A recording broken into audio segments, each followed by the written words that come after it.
우리 교회 부임한 이후 가장 어려운 성경 본문이 되겠습니다. 가장 어려운 성경 본문이라는 것은 해석하고 적용하기에 굉장히 어려운 성경 본문이다.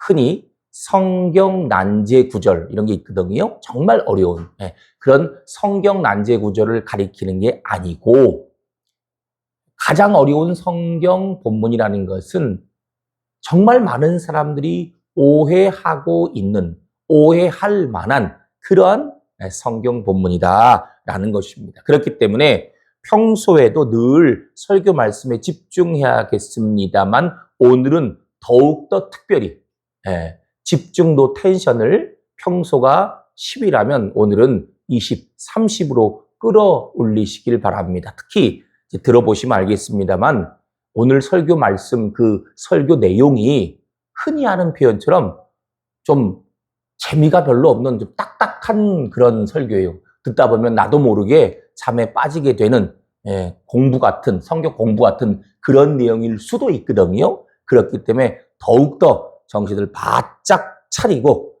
졸음이 온다면 내 허벅지를 희생해서라도 정신을 바짝 차리고 집중해서 말씀을 들어주시기 바랍니다. 우선 오늘 본문에 길잡이 역할을 할 수 있는 두 개 단어 살펴보면서 오늘 본문 속으로 들어가 보겠습니다. 같이 화면 통해 본문 1절 함께 읽겠습니다. 시작. 각 사람은 위에 있는 권세들에게 복종하라. 권세는 하나님으로부터 나지 않음이 없나니 모든 권세는 다 하나님께서 정하신 바라. 아멘. 자, 오늘 본문의 메시지를, 오늘 본문을 통해서 하나님께서 무엇을 말씀하시는지, 무엇을 우리에게 원하시는지 정확하게 이해하기 위해서는 먼저 저기 있는 두 개의 단어, 각 사람, 그리고 위에 있는 권세들, 이게 뭘 말하는지, 무슨 뜻인지, 뭘 가리키는지 분명히 알아야 되는데요. 이 단어는 다음과 같은 것을 가리킵니다. 화면 주시기 바랍니다. 우선 각 사람이라는 것은 헬라어로 파사푸시케라고 합니다. 이거는 직역을 하면 모든 영혼, 이런 뜻인데, 한 가지 흥미로운 것은 이 본문을 사도 바울이 기록했잖아요. 이 파사푸시케라는 표현은 사도 바울이 평소에 거의 쓰지 않던 표현이에요. 근데 왜 이런 표현을 사용했을까? 사도 바울은 파사푸시케, 모든 영혼, 이 표현 말고 모든 성도, 모든 사람, 이런 표현을 평소에 주로 사용했거든요. 어째서 평소에 잘 사용하지 않던, 거의 사용하지 않던 용어, 표현을 사용했을까? 자, 그 이유는 조금 있다가 다시 살펴보도록 하겠고요. 자, 일단 저 파사푸시케, 모든 영혼이라는 것은 1차적으로 보자면 그냥 이 땅에 있는 모든 사람을 가리킵니다. 일반적인 뜻이죠. 그러나 이 로마서 전체 구조 속에서 보자면 저 파사푸시케, 모든 영혼이라는 것은 예수 믿는 모든 사람, 즉 모든 그리스도인을 뜻하는 것입니다. 모든 그리스도인을 가리키는 거예요. 자, 그 다음 오늘 본문의 길잡이 역할을 할 수 있는 두 번째 단어인 저 위에 있는 권세들, 요걸 살펴봅니다. 위에 있는 권세들, 헬라어로 엑수시아스 휘페르쿠사이스라고 하는데, 요거는 보다 높은 위치에 있는 권위, 보다 높은 위치에 있는 권위, 혹은 정점에 있는 권위, 이런 뜻입니다. 그러니까 국가 권력 그 자체, 혹은 또는 위정자, 통치자를 가리키는 거예요. 자, 이렇게 두 가지, 각 사람, 그리고 위에 있는 권세들, 요 두 가지 단어를 길잡이로 해서 오늘 본문을 살펴보면 그리스도인들의 국가관에 대한 메시지, 예수 믿는 우리들은 국가에 대해서 어떤 자세를 가져야 되느냐라는 것에 대한 다음과 같은 두 가지 메시지를 발견할 수 있습니다. 첫째, 복종해야 한다. 오늘 본문 말씀 그대로지요? 복종해야 한다라는 것입니다. 다 같이 화면 통해 본문 1절 다시 한번 함께 읽겠습니다. 시작. 각 사람은 위에 있는 권세들에게 복종하라. 권세는 하나님으로부터 나지 않음이 없나니 모든 권세는 다 하나님께서 정하신 바라. 아멘. 자, 여러분, 오늘 본문에서 말씀하는 첫 번째 메시지, 복종해야 한다라는 거예요. 복종은 무슨 뜻입니까? 흔히 복종 그러면 사람들이 순종과 비교를 해요. 국어사전에도 있잖아요. 우리도 평소에 그렇게 쓰잖아요. 순종은 정말 좋은 마음을 가지고 말 그대로 순종. 근데 복종은 기분 나빠. 마음에 안 들어. 근데 어쩔 수 없어. 내가 이걸 안 하면 예를 들어서 흔히 하는 말로 우스갯소리로 아이들이 엄마 아빠 말을 안 들어요. 하지만 엄마 아빠에게 복종해야 돼. 왜? 말을 안 들으면 내가 밥을 못 먹으니까 나에게 용돈이 없으니까 뭐 이런 식으로. 그러니까 복종을 이런 식으로 생각하면 안 되고요. 일반 국어 단어 우리가 흔히 사용하는 그런 순종 복종 개념이 아니야. 이 복종이라는 것은 헬라어로 휘포타스라고 하는데 이거는 강압 아니면 비굴한 의미 그런 의미 아니에요. 강압적이거나 비굴한 의미가 아니라 여기 나오는 이 복종이라는 것은 순종과 같은 개념인데 똑같은 근데 더 범위가 넓은 그리고 훨씬 더 엄격한 그런 의미를 강조하는 단어입니다. 그게 여기 나온 복종 휘포타스예요. 그러니까 순종이라는 것이 꼭 해야 돼 라고 한다면 복종이라는 것은 꼭 해야 돼. 안 하면 안 돼. 반드시 해야 돼. 그리고 그 범위도 복종하는 범위도 훨씬 넓다. 이렇게 생각하시면 됩니다. 자, 중요한 것은 근데 이 복종이라는 거 잘 들으세요. 아전인수식으로 해석하고 적용해서는 안 된다. 다시 한번 아전인수식으로 해석하고 적용해서는 안 된다라는 겁니다. 자, 화면 주시기 바랍니다. 이 사람이 누군지 모르는 분이 있으면 모르는 분 없을 거예요. 그렇죠? 누굽니까?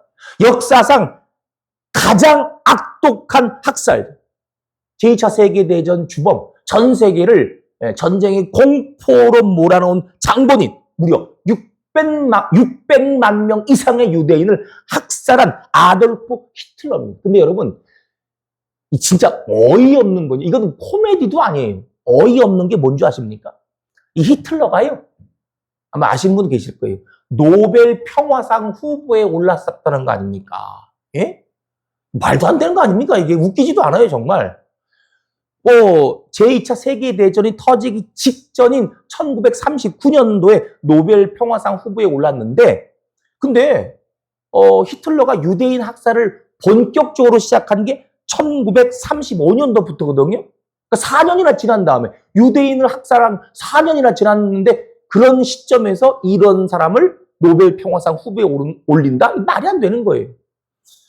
또 참고로 좀 아이러니한 것은 1939년 이 히틀러가 노벨 평화상 후보에 올랐을 때 같이 후보로 올랐던 사람 중에 누가 있냐면 그 유명한 마하트마 간디도 있었어요.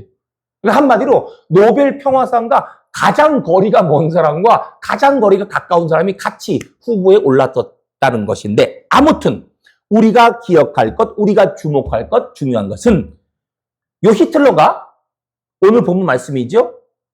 위에 있는 권세들에게 복종하라. 이 말씀을 아전인수식으로 해석하고 적용한 대표적인 인물이라는 사실이 구체적으로 어떻게 해석하고 적용했냐?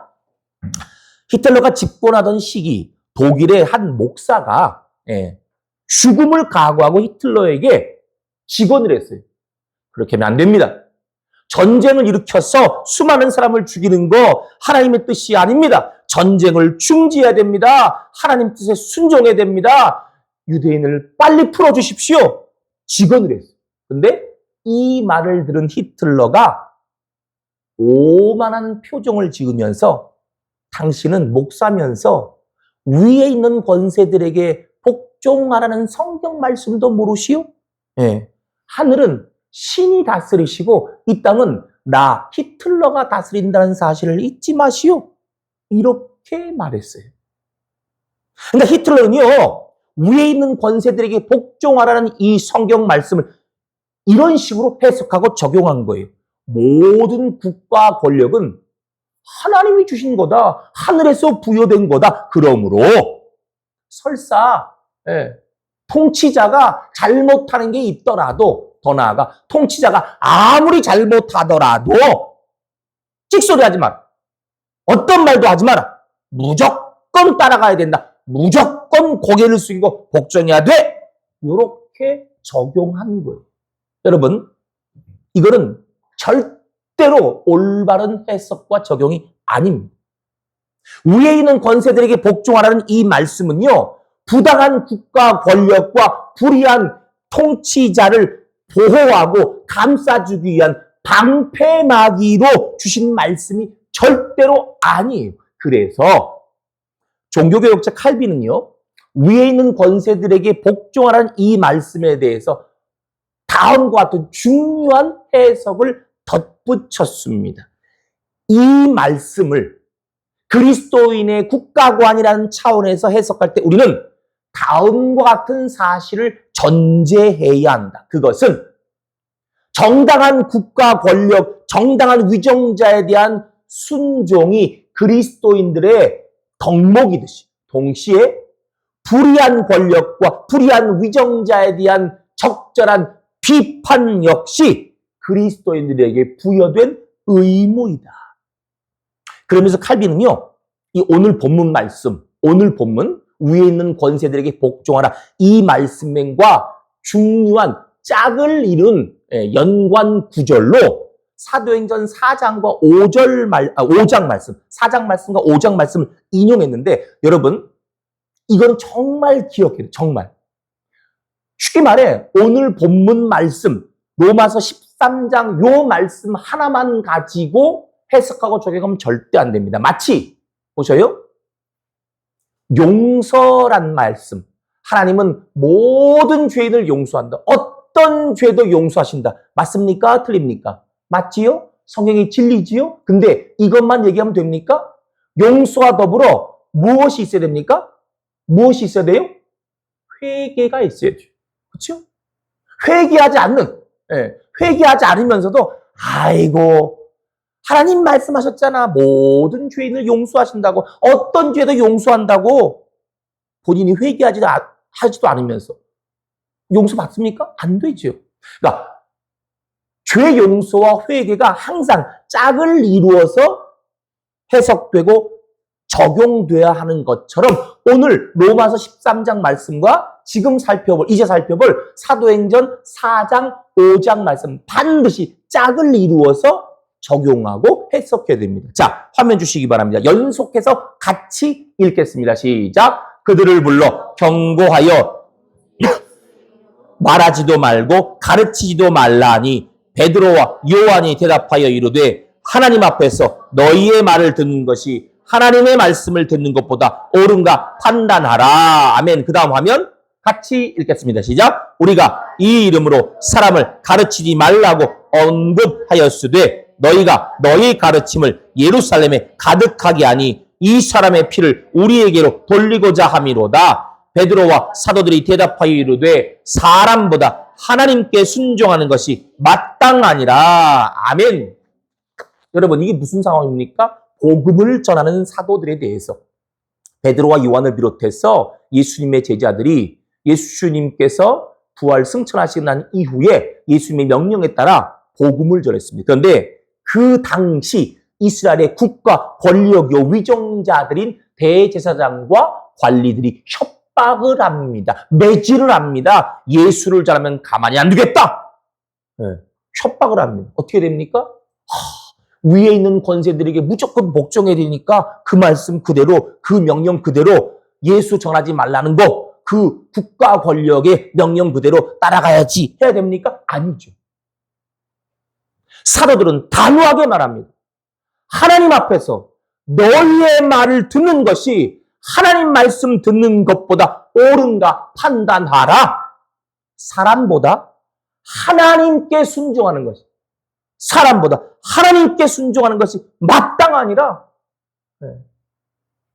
복음을 가로막는 국가 권력에 대해서 성경 말씀과 반대되는 그런 행동, 모습을 강요하는 국가 권력에 대해서 통치자들에 대해서 결코 고개를 숙이지 않겠다. 결코 순종하지 않겠다라는 거예요. 우리나라도 마찬가지죠. 예. 작년 10월 27일 있었던 뭡니까? 한국교회 연합 큰 기도회, 200만 기도회 뭡니까? 차별금지법. 성경 말씀에 반하는 거예요. 성경 말씀에 반대되는 거예요. 하나님 뜻에 반대되는 거예요. 거기에 대해서 아이고 국가에서 만든 법이니까 따라가야 된다. No! 절대 안 됩니다. 우리는 국가 권력에 순종할 사람이고 시민이고 백성입니다. 그러나 그 이전에 하나님의 말씀을 순종하는 하나님의 백성입니다. 그러므로 복음을 가로막는다? 하나님 말씀에 반대된다? 라는 것을 강요한다면 절대 우리는 그 국가 권력, 통치자, 위정자들의 명령에 대해서 그대로 무조건 고개를 숙일 필요가 없다. 아니, 고개 숙여서 안 된다라는 거예요.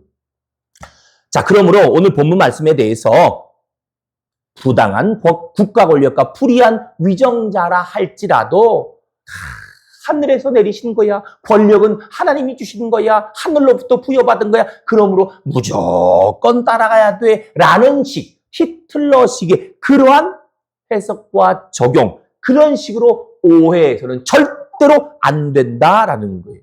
자, 여기서 이런 질문이 나올 수 있어요. 아니, 그러면 위에 있는 권세들에게 복종하라는 이 말씀 도대체 이게 뭘 말하는 거냐? 뭐 어떻게 하라는 거냐? 이런 질문이 나올 수 있거든요. 자, 위에 있는 권세들에게 복종하라는 것은 구체적으로 뭘 가리키느냐? 다음과 같은 것을 가리키는 거예요. 자, 화면 주시기 바랍니다. 그림인데요. 위에 있는 권세들에게 복종하라는 이 말씀의 정확한 의미를 알려면 먼저 그 당시 사도 바울이 로마서를 기록할 당시 로마 교회의 상황을 분명히 알아야 돼요. 이 당시 로마 교회는요, 두 종류의 교인들로 구성되어 있었어요. 로마인 그리스도인과 유대인 그리스도인, 이렇게 구성되어 있었어요. 물론 로마에 있던 교회이기 때문에 로마인 그리스도인들이 훨씬 더 많았습니다. 그러나 유대인 그리스도인들도 무시할 수 없는 숫자였어요. 학자들에 따라서 8대2, 7대3 그 정도였어요. 자, 왼쪽이 유대인 그리스도인들이고 오른쪽이 로마인 그리스도인인데 자세히 보면 복장도 조금 달라요. 예, 복장이 조금 달라요. 스타일도 좀 다르죠.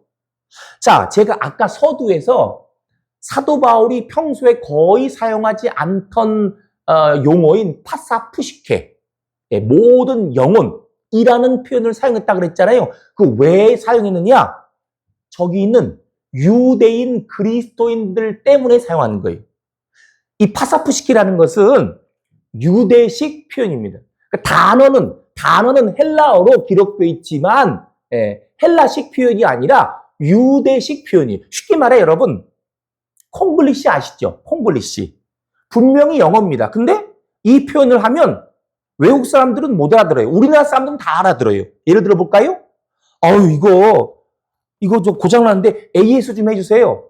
외국 사람은 AS란 말하면 알아듣습니까? 못 알아듣습니다. AS가 뭔데? 예. 그리고 요즘에는 워낙 우리나라 사람들이 나가갖고 외국에서 전파를 해갖고 아이스 아메리카노도 사실은 외국 사람 잘 못 알아듣거든요.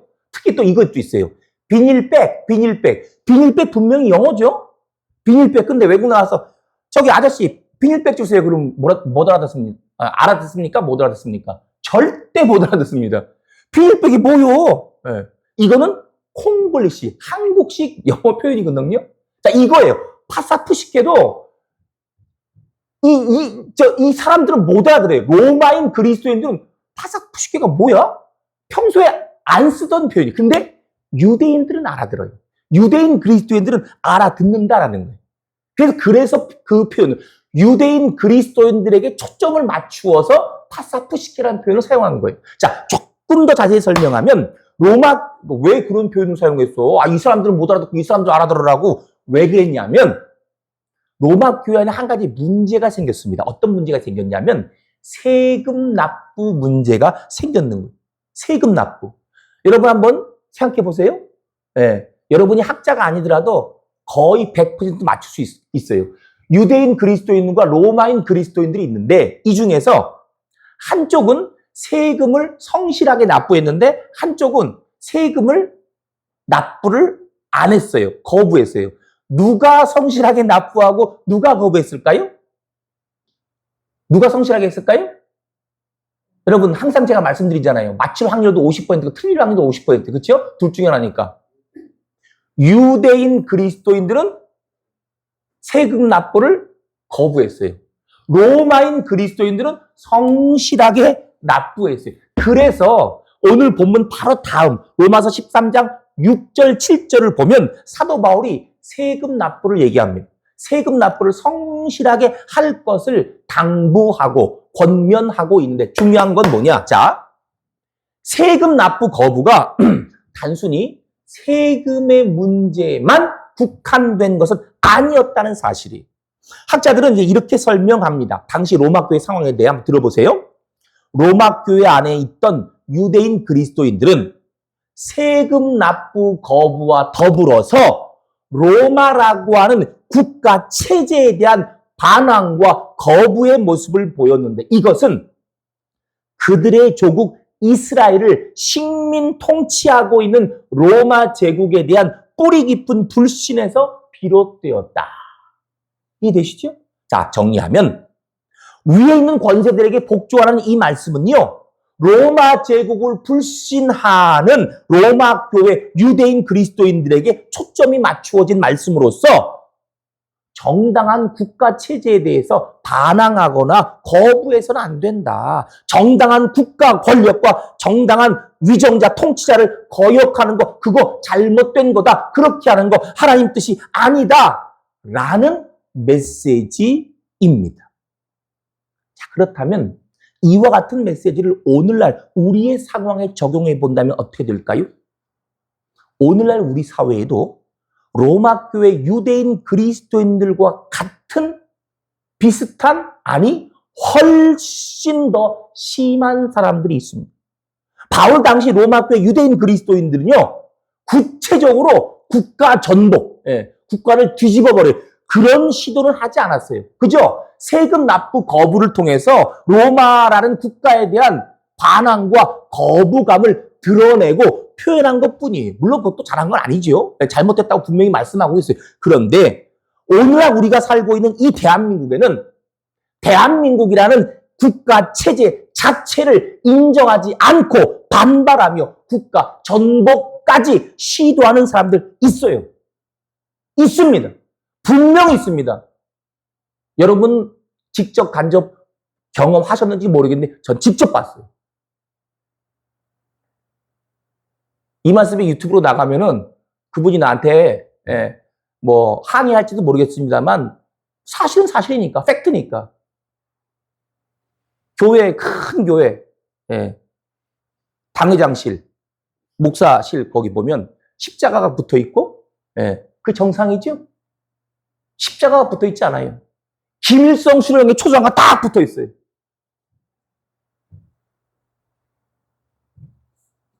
우리나라에도 지금요, 대한민국이 아닌 북한 체제를 선전하고 옹호하는 사람들이 있어요. 아, 대한민국은 잘못됐어. 대한민국은 나쁜 나라야. 대한민국은 별로야. 그리고 북한은 좋은 나라야. 북한 체제는 좋은 거야.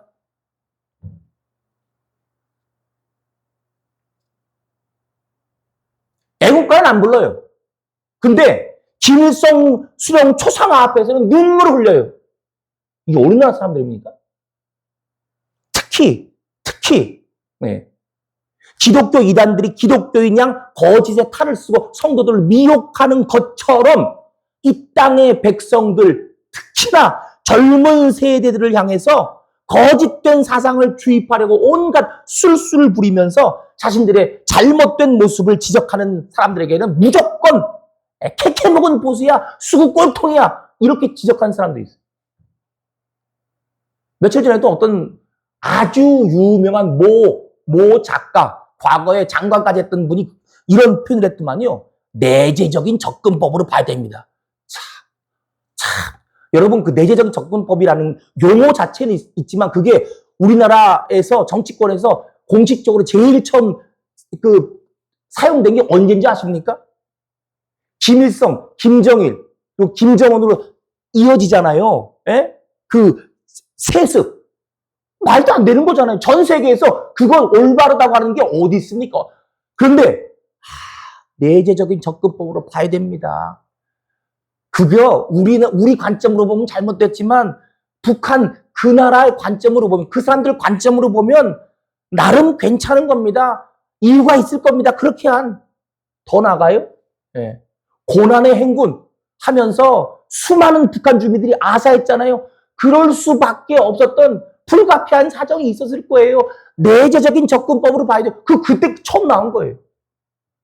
내재적인 접근법으로 그럴만하네. 네. 내재적인 접근법으로 보면 북한도 나름 괜찮은 나라네. 아니 더 나아가서 대한민국보다 더 훌륭한 더 좋은 나라네. 우리나라는 뭐 여기저기 썩지 않은 데가 없어. 여기저기 막 비리투성인데 적어도 북한은 그런 비리는 없잖아. 이런 식으로 젊은이들을 생각을 완전히 뒤집어버리고 호도하는 사람들이 많아요. 정말 많아요. 심지어 목사들 중에도 있어요. 혹시 여러분 가운데 아시겠지만 저 목사 저거 설교 들어보니까 대단히 정치적인데 도대체 어느 당을 지지하는 거야? 이렇게 생각하는 분이 계시다면 제가 예전에도 말씀드렸습니다만 저는 여당도 아니고 야당도 아닙니다. 저는 어떤 후보를 지지하거나 어떤 후보 공격하는 게 아니에요. 오직 예배당과 오직 천당에 속한 사람으로서 목사로서 성경 말씀만 전하고 성경 말씀만 적용하는 거예요.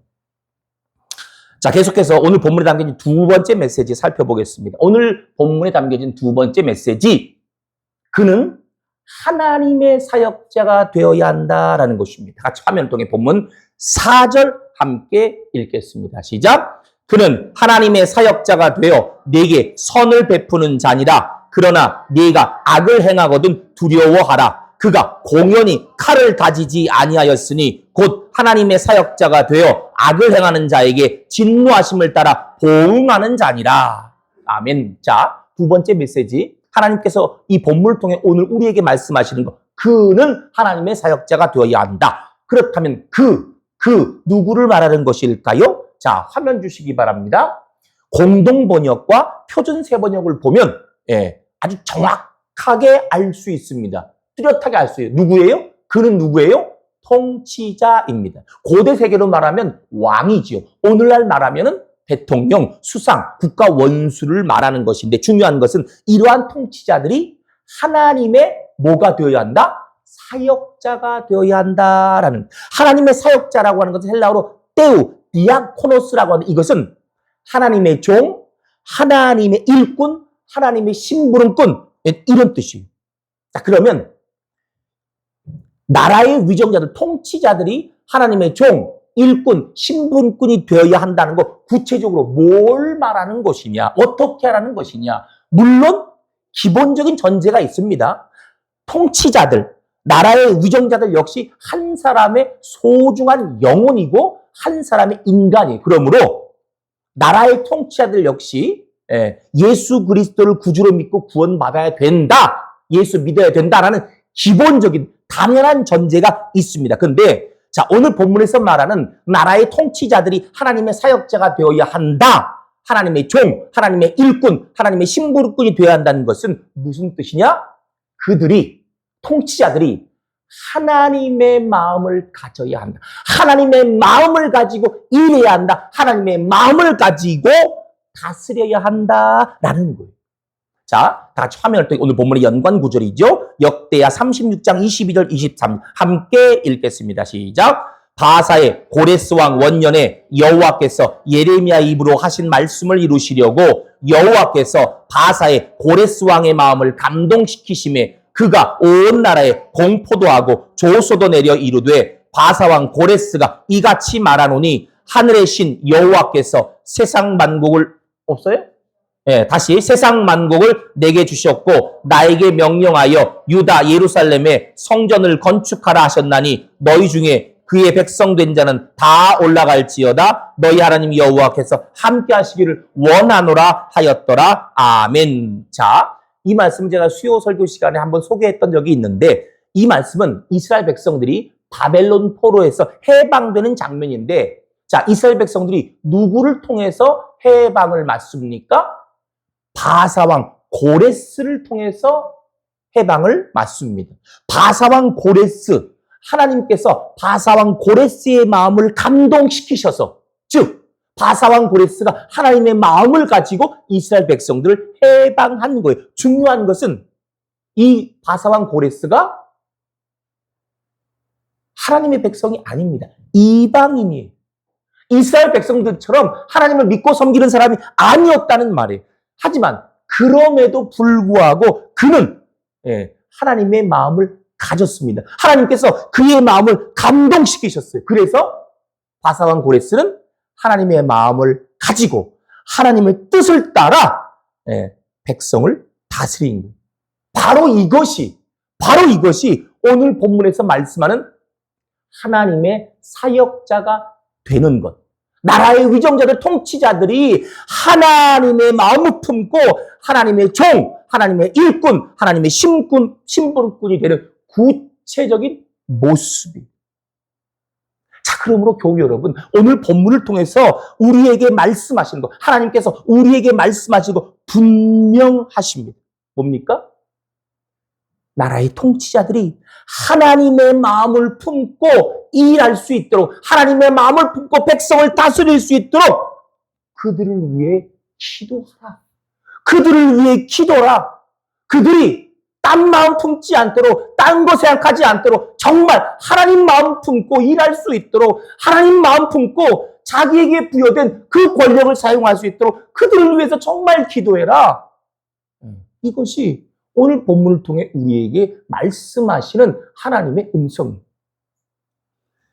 독일 튜빙기 신학교의 교수로서 교회론 분야에서 20세기 가장 위대한 신학자로 평가받고 있는 한스 퀸 목사님은 그리스도인들이, 예수 믿는 우리가 통치자를 위해 기도해야 한다는 사실에 대해 다음과 같이 강조했습니다. 목사가 교회를 위해, 교회를 향해 파송된 성직자라면 평신도는 세상을 향해 파송된 성직자이다. 그러므로 한 나라의 정치는 세상을 향해 파송된 그리스도인들의 무릎에 달려있다.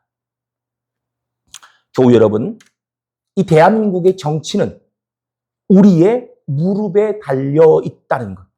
우리 그리스도인들의 무릎에 달려있다는 것, 기도의 무릎에 달려있다는 것, 이 나라의 정치와 미래가 우리의 기도의 무릎에 달려있다는 이 사실을 믿으십니까? 믿으셔야 돼요. 분명히 믿으셔야 돼요. 우리가 기도한다고 뭐가 달라지냐, 이런 생각 버려야 됩니다. 그리고 나라를 위해, 위정자들을 위해 간절하게 기도하셔야 됩니다. 반드시 기도하셔야 됩니다. 특별히 이틀 앞으로 다가온 이 대통령 선거를 위해서 기도할 때 누구를 뽑아야 되냐라는 것만 고민하지 마시고, 하나님, 뽑힌 사람이 하나님의 마음을 가지고 일하게 하소서. 하나님의 마음을 가지고 하나님의 뜻을 따라 일하게 하소서, 사역하게 하소서. 이게 꼭 기도하셔야 됩니다. 여러분 모두 이 나라의 정치와 미래를 위해서, 그리고 위정자들을 위해서 기도의 무릎을 쉬지 않는 세상을 향해 파송된 성직자의 사명 온전히 감당하시기를 주님의 이름으로 축복합니다. 이 시간 마지막으로 찬양, 부흥 찬양 드릴 때, 오늘은 이 찬양을 부릴 때 우리 마음속에 이 나라 대한민국의 회복과 미래를 위해서, 그리고 위정자들을 위해서 간절히 기도하는 마음으로 찬양 드리도록 하겠습니다.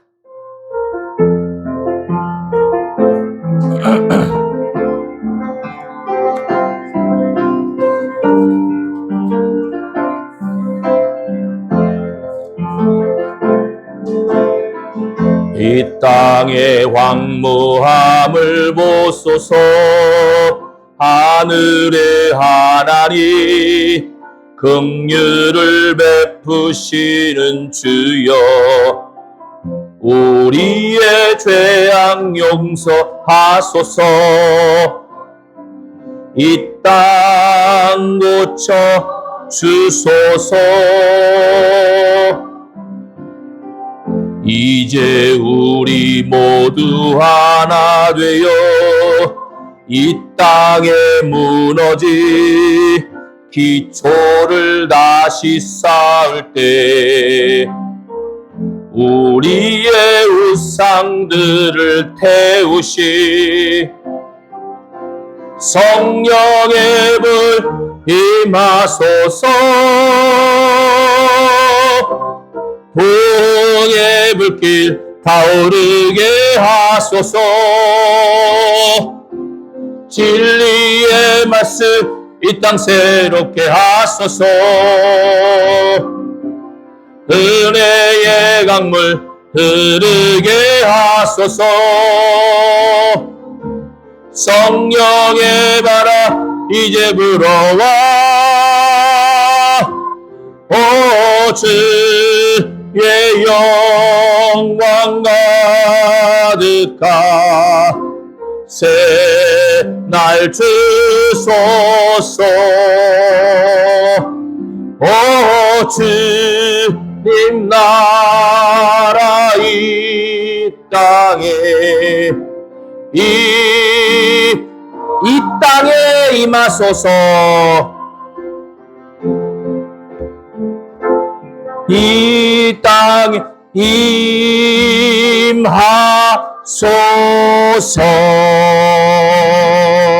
임하소서. 기도하시겠습니다. 사랑과 은혜가 풍성하신 하나님, 오늘 말씀을 통해 은혜와 깨달음을 주시니 진실로 감사드리옵나이다.